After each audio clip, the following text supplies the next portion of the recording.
story that I've read today kind of puts in perspective what we've been speaking about, which is the anointing of the presence of God in our lives. And we started this year with a wonderful anointing service, and everyone came forward and got anointed by the Lord. And then I realized and I understood that we needed to speak a little bit more about it, because it's just not being anointed and stopping there. It's understanding what that is all about and being able to embrace the implications, the reality of being anointed. And as I contemplated today's sermon in the backdrop of the joyous time that we had with our children, I realized how important it is to be anointed. But more important than that, you have to be able to recognize that anointing in your life. And I'm arguing today, I'm going to do this real quickly, I'm arguing today that a lot of us don't realize that you have been anointed by God. And if you don't realize that you've been anointed by God, then your lifestyle and the way you act and what you do is up to you and not up to the anointing of God. Do you follow what I'm saying? You see, when God separates you, that's what anointing is. And God has separated all of us here, I have no doubt. The fact that you are here is because God has chosen to want to touch your life. There are no coincidences in life. There are coincidences that you're here. You may think it's a coincidence, but it's not. It's that God willed it for you to be here. And that gives me the privilege and also the authority to tell you that God has anointed you. And if you don't feel that anointing, then all you have to do is ask and open your eyes, and it will happen. When I look at our children, there's no doubt that these children have been anointed by God. They have been separated by God. They have been chosen by God. All of you have been chosen by God. But I also realize that that anointing cannot be fed by themselves, because they're not old enough for that to happen. And so it's their anointing, but it's our responsibility to embrace that anointing in order for them to have victory that God has in their lives. Do you see how that works with our children? See, we can't raise children in the fear of the Lord by sleeping in on Sundays. You cannot raise children with the anointing of the Holy Spirit for the ears to be in tune with that voice that will keep them from doing harmful stuff. I don't understand how that works, but I know that my brother Frank and I would be in a lot more trouble if it weren't because my parents realized that we had an anointing and kept on top of us. So when we had a choice between good and bad, we chose the good, but not because we're anything special. It was only because that voice said to us, you better not do that. You better not do that. That came in the form of a mother that was like Hitler.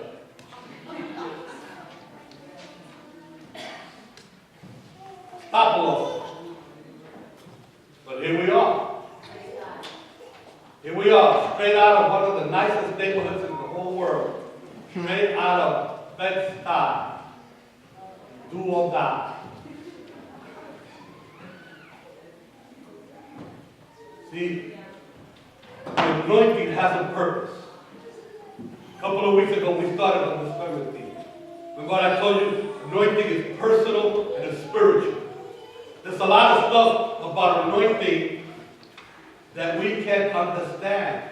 And we're not supposed to understand, because God can't reveal everything He knows to us, because we're not capable of understanding. I don't know why He chose me. I don't know why He chose you. All I know is that we have been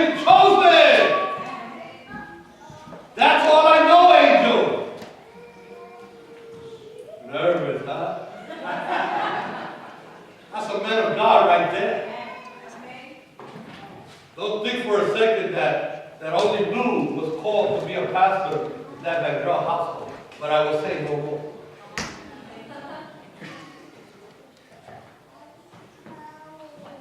Anointing of God is real. I can't understand it. I can't totally explain it. But I could tell you that it's with a purpose. Because our children have purpose. And one of the things that we have taken for granted is our children. And we sometimes just give them the bare minimum. And we don't challenge our children, believing that they're children. And that's all they are. Don't be fooled. Children are not just children. Children are anointed people of God with talents, ability that are able to do more than what you ever imagined. But you have to be the one to embrace that anointing and give them the opportunity to rise up. And when they don't, then you do something about it. And you get really ugly and bent out of shape. And they need to know that you mean business like God means business. And out of them, we're not going to have anything else but precious people, anointed people, ready to serve community and always ready to serve God. But we got to be ready to do that. We got to feel that that's more important than anything else. How does that relate to scriptures? It relates to scriptures because we have a brother in the story who was rich and wealthy, a tax collector. 4 little things I will tell you about those tax collectors back in the first century. The first one, they were sharp people. Secondly, they were very important people, very influential. Thirdly, they had everything they needed because they were in fact wealthy. And fourth, they were all thieves. They were all crooks. They were less than desirable. You know, when I talk about everyone being anointed, when I talk about where are they going? Why? Bring them back. Why are they going to change? They've been dressed like that all day. No, they can change after service. They're going to live what I preach. They're going to change if it's the word of God. Can't happen.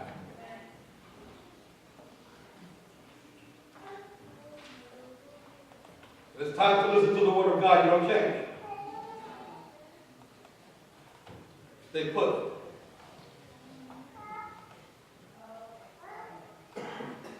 This man was the least likely person that any decent human being, much less Jesus Christ, supposedly would have picked to be his friend or to be anointed. You see, because we're very judgmental many times, and we think we're not good enough. And other people think we're not good enough. And other people will judge us. And sometimes they will judge us righteously to the extent that what they say may be true. Because the fact that Zacchaeus was a thief, that was true. No one has the right to judge, by the way. But it was true. Her brother was a thief. He's not a very nice guy.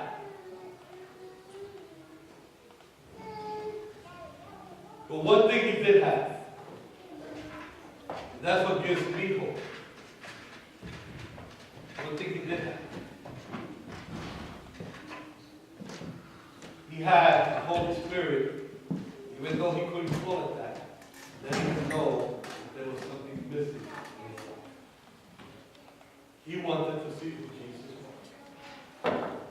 I don't want to run in late, I'm going to go through this real quick. He wanted to see who Jesus was.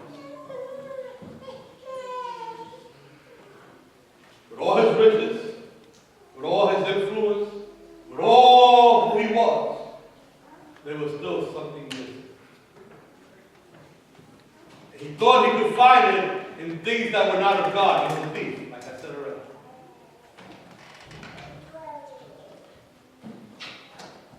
There's something missing. You see, because when you don't embrace the presence of God in your life, when you don't realize that anointing that comes from Jesus being your Savior, you will always have something missing in you.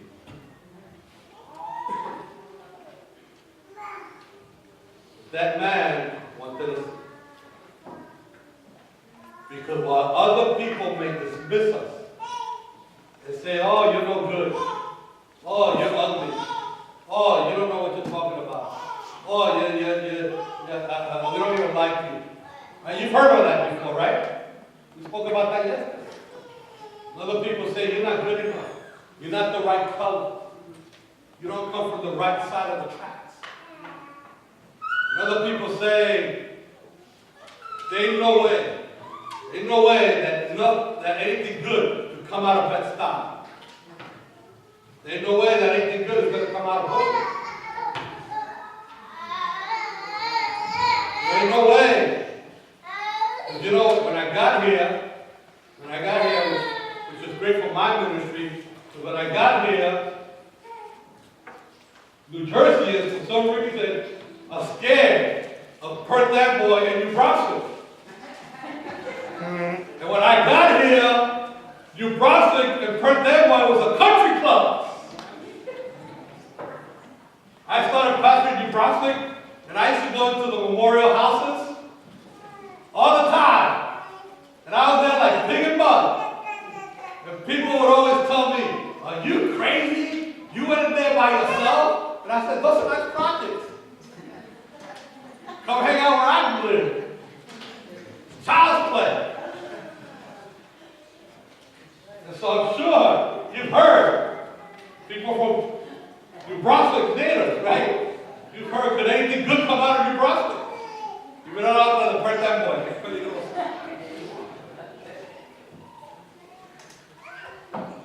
Look at Jessica, all sophisticated.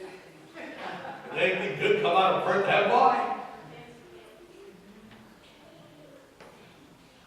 People saw Zacchaeus and they said, that dude is no good. But guess who Jesus picked? Not only that, but you know what's interesting? That Zacchaeus did not know him. Did not know Jesus. But did Jesus know him? Because Jesus did not say to him, yo, bro, come down. He didn't say to him, yo, you up there, come down. Jesus looked at him and called him by his name, Zacchaeus. Just like he calls you by your name. Because he knows you. You may not know him intimately. That should change real soon. But Jesus knows you. So Zacchaeus, come down. Yeah, I know you're a thief. Yeah, I know people don't like you. Yeah, I know that you're not even sure why you're up there in the first place. Maybe because you think that's going to give you more status. I know all that stuff. But I also know that when you embrace my anointing, transformation and change will take place. See, it doesn't matter what the world thinks. It doesn't matter what you think of yourself. Because what matters is that God so loved you that he gave Jesus to know your name. To know your name. He sent his son. He sent his son with your name. So that he could say to you, I want to hang out with you. Kids, come down, because I know all you want. But it's time for me to hang out with you. Today, Jesus is saying the same thing to you. Jesus wants to spend time with us. Jesus wants to do things in our lives that are special. Our children are special.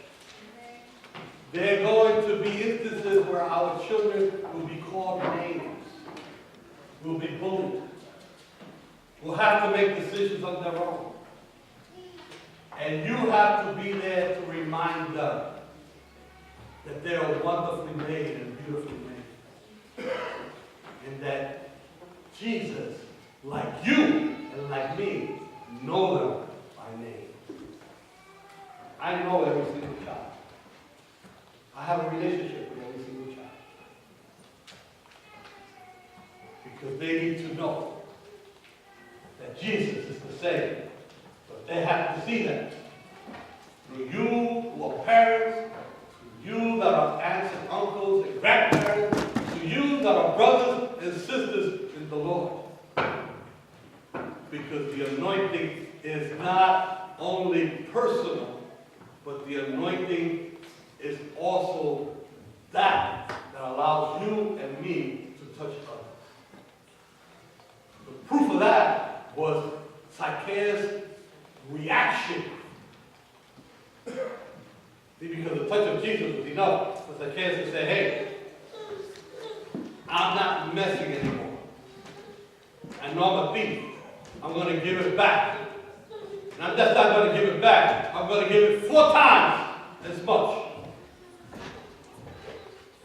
I'm going to hand over my earnings. The earnings half of that I know that I earned as being a crook. I'm going to give that back also.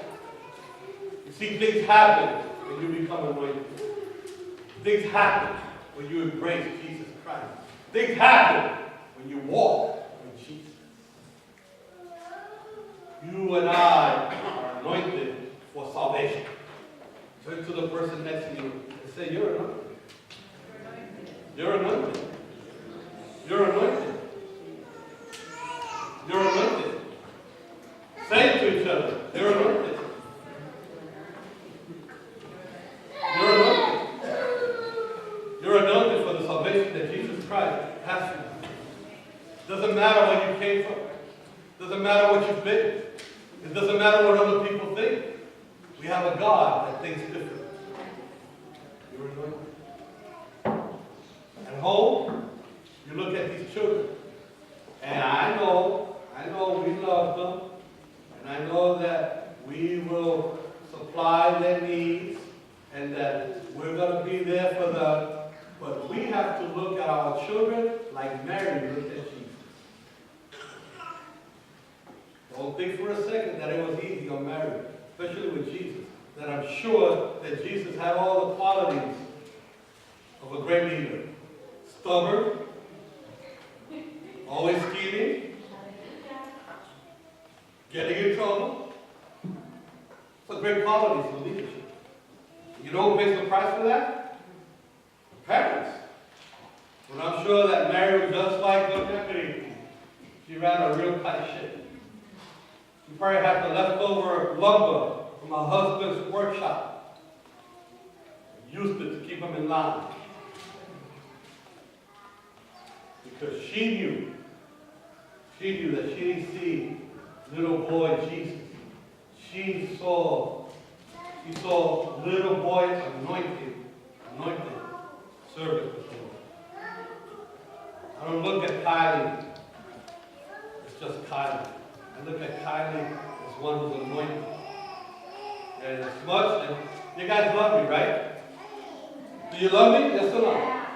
And here comes the honest question. Do I scold you? Do I tell you off a lot? I'm always grumpy with you guys? Sometimes, right? See, you can tell how much they love me. Because I feel like I'm always grumpy all the time. Because I'm always staying on them. But they just said no because I love them. And because they know.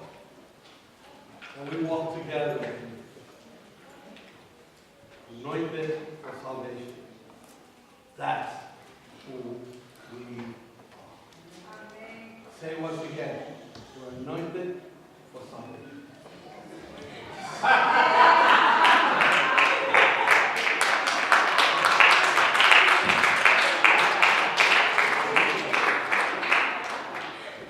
I don't know what to do next. So, fix my tie, put my jacket. Right, help me. What do we do? Getting a transition. You're my older brother. You're supposed to get me out of my dad.